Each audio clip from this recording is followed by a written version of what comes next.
Welcome back, everybody, to the Last Meg podcast. I am your host, Primal, and in today's episode, we are going to be breaking down week one of Major One for the 2026 Call of Duty League season. Guys, thank you so much for all love and support on the channel through main videos, through shorts, and just coming by, watching, giving your thoughts. And I greatly appreciate it. And I will be streaming very soon. I've just been fiddle farting around with stuff, so be on lookout for that. So let's crack on into it. So for week one, I did go 8-1. The one series I did get wrong was the Paris Gentlemates versus the FaZe Vegas, and we'll go through each of these matches in a second. So starting off, we had Optic Texas versus the newly rebranded Riyadh Falcons. It was a 3-0 smoke show by Optic. Riyadh did put up a bit of fight in map 2, and honestly was a bit of a blowout series overall. Next. So Boston Breach versus Carolina. Um, and I will have a segment before we get into next week's predictions of highlights of what made me impressed and all. And guys, please go show my boy Payback some love on his channel. He has been putting out some absolute masterpieces. Um, and I do agree with him in his Discord server that there were so many insane moments in the opening weekend. Um, so I tried to limit all my clips to doing less than 10, but it was hard going through each series and selecting a specific highlight or moment. I tried getting other clips from other series, but I was like, there were some series where I was unable to fully see it, and also I would have to go back through and rewatch it. But for this upcoming week, for week two, I'm going to be making sure to take notes so I can write down my top 5 plays or top 6 plays. I've figured that out. Anyways, back into week one we go. Um, so Boston, they come out stealing maps 1, 3, and 4, with Carolina gain the round 11 win against Boston. And the highlight I will be showing from the Boston versus Carolina series was in map 3 on Overload on Den. It was an insane, would you call it a 4-piece or 4 streak, but still, it was really impressive by Purge of what he did. Now, for the FaZe Vegas versus LA Thieves series, FaZe did play Thieves very, very closely. Both, you could see both Simp and aBeZy popping off on each other throughout the map. It breaks my heart not seeing them on the same side, but I am honestly excited to see how Simp and O4 play as a duo, and I feel like they're just starting to really get to know each other's forms and combos and how they play. And when that chemistry clicks, I have a feeling they're going to be scary. And they might even be better than the Paris Gentlemates, which we will get into in a second. So, starting off for Saturday, we had the Miami Heretics versus the newly branded Toronto Koi. Now, this goes all the way to Game 5. Toronto, they steamrolled Heretics in a dominant 250-85 hardpoint win, and it was a 130-0 lead before Heretics started fighting back. And I was like, oh my gosh, this feels like EWC when I think it was Cloud9 New York or New York Subliners, like MW3 season, just steamrolled the G2 roster, or I forget who it was, but it was honestly honestly insane to watch. Um, Now Heretics, they definitely struggled in the maps 1 and maps 3, and the highlight I have for the, well, there were two different highlights I had. One being the search and destroy from the series. I think it was map 5, and the other one was map 3, which I will showcase to you guys the highlight clips. Honestly, Toronto looking absolutely godlike in Overload. I will say the Heretics team did not have much practice due to visas and all going into the series. However, um, I give Koi the props of picking up Real when they did, and it's a whole drama spaghetti mess of how Real got to Koi. So yeah. Next, Gelmates versus Surge. This was a slaps show 3-0, not even. If it felt like a bit of a snooze fest. It's like, I know Legends is still new to the scene and all, but he's got some major stepping stones and shoes to go through if he wants to stay in the league for this season and future seasons. I'm sorry, but the Surge team is just a pure challengers based team. Um, I don't see them making champs unless they somehow figure out. And we will go, and when we get into the week 2 matches, I'll show why. Now, the Cloud9 versus G2, we did get correct. It did get a bit gritty through the series. I didn't fully watch it. All I know is when map 5, and I was like, uh-oh. But I will say Afro was popping off. He drops a 40 bomb in map 1, which is honestly jaw dropping since he hadn't been in the league for Black Ops 6. But I'm glad to see him back on a professional team for the Black Ops 7 2026 season. Like, this honestly excites me. Now, jumping into Sunday, we have the Thieves versus Falcons. Now, the highlight for you guys would probably think, Promo, why are you giving a highlight for this series? Well, I didn't think the Riyadh Falcons would be stealing the map off of LA Thieves. I thought Thieves were in better form, but in the highlight for this one, it is the ending to map 1 of their series. Honestly, a absolute bang out, and we'll get into it in a second. Now, next up, we have FaZe Vegas versus Paris Gelmates. FaZe, they take the maps 2, 3, and 5, and map 5 was in pure jaw-dropping dominance, and that round 6 was godlike from FaZe Vegas, and that is the highlight clip I will be showing you guys in a second. So for FaZe, they really need to focus on their hard points. Like, their hard points just sucked. But their search and destroy and overload definitely in strong form, and I'm excited to see how they play Koi this upcoming week. And finally, for the last series of the night, we had Gelmates versus Optic, and this one goes to map 4. G2 takes the first map on exposure, and the next 3, Optic just run away with them, and it's GG's lights out. Overall, I'm excited to see G2 play because this G2 team gives me vibes of Cold War Rocker. Like, if they can come out and perform at top 4 or better levels in a way, come a major, I could see them winning. Alright, guys, let's crack on into the clips, and then we will get into predictions.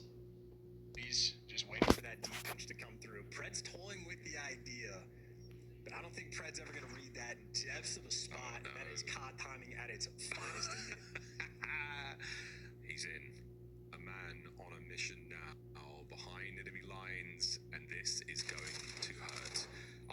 first man, the snap towards the second. But Celia managed to get away with his life into the jaws. The top side of the map on the respawn.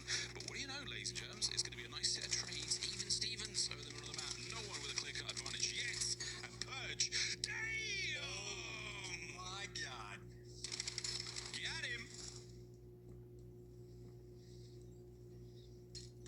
I mean, yeah, all right, there we go. Purge looking good with the sniper. Sorry, dropping. Sorry. Sim continues to roll. It's 16. And as P2 gets ready to roll, you'll have numbers here for a moment for Thieves. Phase spawn's coming in real deep because, Kenny's on the backside of the hard point, so number 8 and Abuza spawn out real far out. Yeah, I think Ken spawns out. I was going to say, they don't have the back, though. Yeah, but they know that this could potentially be a possibility, but not going to be ready for Draza. Hydra was trying to block it, and well, now this is going to get crazy. You win it on one side, and well, that will calm things down for LADs. The rest of the team is going to be flooding through mid. They dealt with a crazy situation pretty well, because that's what I was talking about earlier. That back P2 spawn, like, I think Hydra was, like a second late on it maybe, and you get the spawn. But you've still dealt with it. You've still got some great time. You have a 30 left, down about 30. Chance for Thieves to be right back in this game with a tie here and a nice P2 hold. 6 straight for him easy. Onto his screen, we saw Simp Ryan earlier, his longtime duo, 7 titles together. Now he's going to work on 18 and 9. Streak to 8 as he continues. Hellstorm to work with. Abizi is eating, and there's another one for him. Draws may be weak, but he's going to shut it down. Looking for double digits here on the streak. I'm just imagining these guys are like, man, so this is what it was like. They would be really good together, huh? Imagine those two playing together. Imagine someone new to the CDL this year. Like, if that sentence was said, I'd hit him. I mean, 10 in a row, and now you have the Hellstorm phase, though, hanging on. But that P2, they dealt with the chaos, now only down 20. Here comes the streak. Streak is in, and the streak is still going. He's calling out to his teammates. Doesn't look like it's going. He does connect. He's able to take it, but to get it through. It looks like they're going to fly 4 to 4. You hope he gets one. Not able to get it, so now it's all on Booze, and you see every need hitting. Sim's able to get one. Is that the opening to slide across? Gets through. 45 seconds to go. Draza is still finding kills. He has now turned it on. There's another one with the pistol within one. And I mean, yeah, this is like Draza just individually has stepped up. Abizi is out though. Do they know it? They have to find Abizi. He can slow things down. And He does, big time. Yeah, he's able to find 2. Hellstorm called it, but again, if FaZe are able to control it, it's actually Sim's Hellstorm. So Hydra still has this. If FaZe are able to get it, you will get that extra 30 seconds. Can they get a touch? Massive sequence coming. Hydra still holding that Hellstorm to play spoiler. Because he can just kill the EMP carrier if he gets the opportunity. The fight is in though. Simp not able to drop the second player though. Gets damage in. Got a touch. Gets away. Have the touch the next 4 seconds. Gets another. How does Simp get 2? Someone's got to touch it. He's got it. So 30 seconds added on. Here we go. Can they get it done? An insane play from Simp, and now the streak. Can you dodge it? Dodging wrenches, missiles, try to stay alive, kills the EMP carrier. This one is done. Does not connect. Still have a chance. 12 seconds to go. They have the cut. This is on 04. What did 04 find? He's able to get one. Draws to go to 4 gets 2. It's a tie. Tie game. And he gets 2 at the same time. You kidding me? 4v2. The comeback is insanity. It's all at Abizi and Hydra now clutch up 2v4. What in the hell do we see in this second half? No, not That's a ladder grab. Oh, he can score. He can score. He's going. He's just gonna grab it and go. What the hell? Probably this. That won't be really bad. I mean, on one side, you just got to give Corey credit for how well they are playing. 100%. They are clearly ahead. I just don't know, like, again, how far behind are Heretics, or are they just lost right now when it comes to this game? Lost in the sauce. But they might just be very far behind. Trap time. Thieves will have a couple of members over the top of stops and, of course, over towards the motel entryway. First kill, able to be traded, and Scraps able to take down 2. 226, 222. Thieves are in, and you got to wait for a moment for the Falcons to come off spawn. You just got to hold. You got to now bank on this player working on the pitch. He's able to spawn Kismet also on that angle, so he's able to find an opening double. There's pressure from both angles. Scrap has to get some done. On 4 in a row. Can he take care of Selim? No, he cannot. And now Falcons just need one wave of kills, and this map 1 is theirs. Decent spawns, though, for Thieves. Proximally, they can get back to try to contest this, but they're waiting for a little bit of a pinch from Easy. Fred trying to watch it. Good shot. Shakes him off the heady. Now you go back to the hard point. It's dead. Almost able to take everything, but Cell and Kiss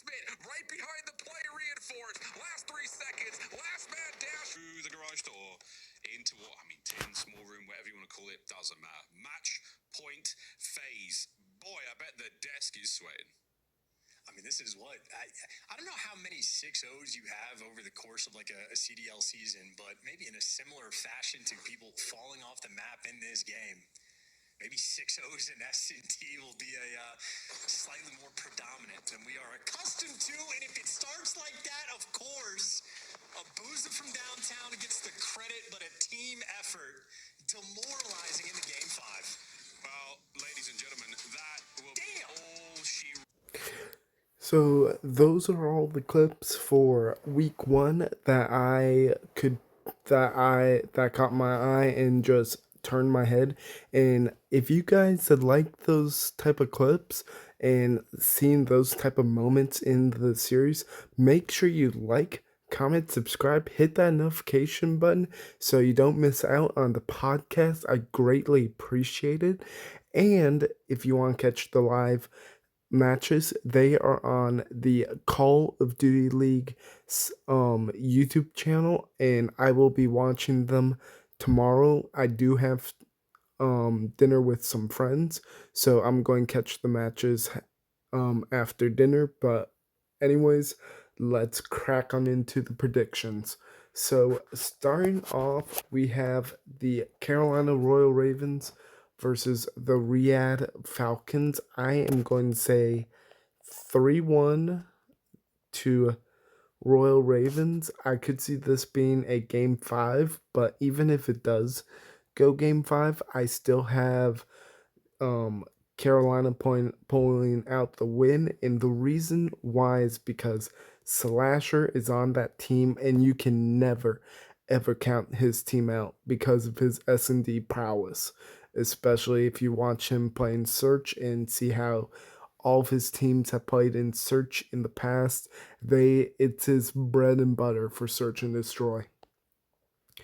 Next, Boston Breach versus G2. This is going to go Game 5, but I'm going to go G2 in Game 5. I just feel like they've got better knowledge for Search, but let's see what this says. 49 to 44, 55. Yeah, that's a little bit closer, but I still got G2. I feel like Skies in Search and Destroy is going to be on different form. And finally, the last match on Friday, 6 p.m. EST or 5 p.m. Central Standard Time, Toronto Koi versus Vancouver Surge. I've got this being a 3-0 in favor of Toronto, and Surge, sorry guys, you guys just suck. Yeah, going to be a smoke show. Alright, next, LA Thieves versus Gelmates. This, I fear, is going to go Game 5, and I am going to go, I want to say Gelmates, but let's see what they say. Ooh. Honestly, based on how Paris has played and based off the Kason tournament, I'm going to go with Paris.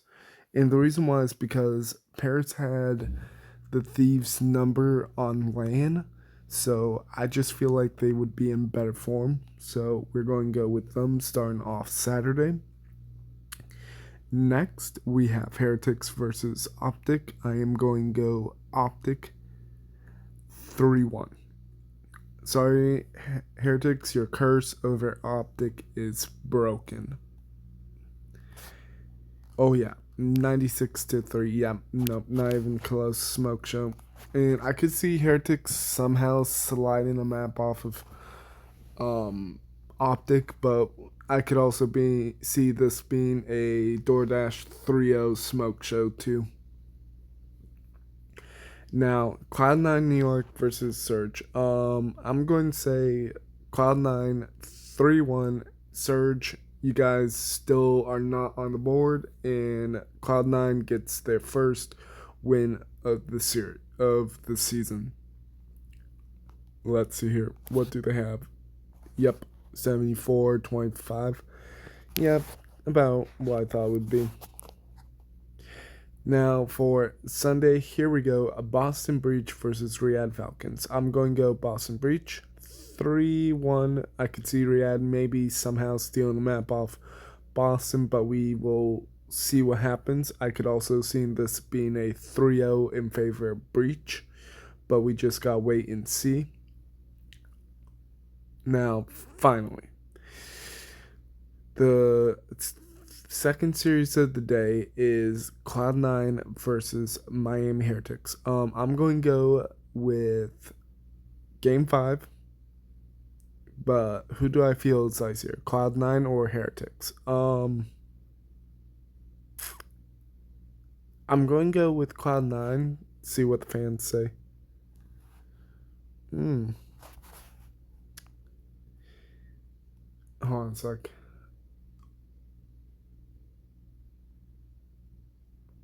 You know what? I'll give Heretics this one, and Cloud9 will go 1-1. Heretics will go 1-1 for the season, week 2. So, yeah. Definitely could go either which way. It all depends on how Cloud9 and Heretics turn out on the day. So, excited to see that match. And finally, we have FaZe Vegas versus Toronto Koi. I'm going to call this 3-2 in favor of FaZe. I could also see this being 3-2 in favor of Koi. What does it show here? 71-28. That is going to be okay, interesting. And we're going to hit save. And alright. Okay, guys, I'll catch you all in the next one. Make sure you like, comment, subscribe, hit that notification button, and I'll catch you all in the next one. Peace out.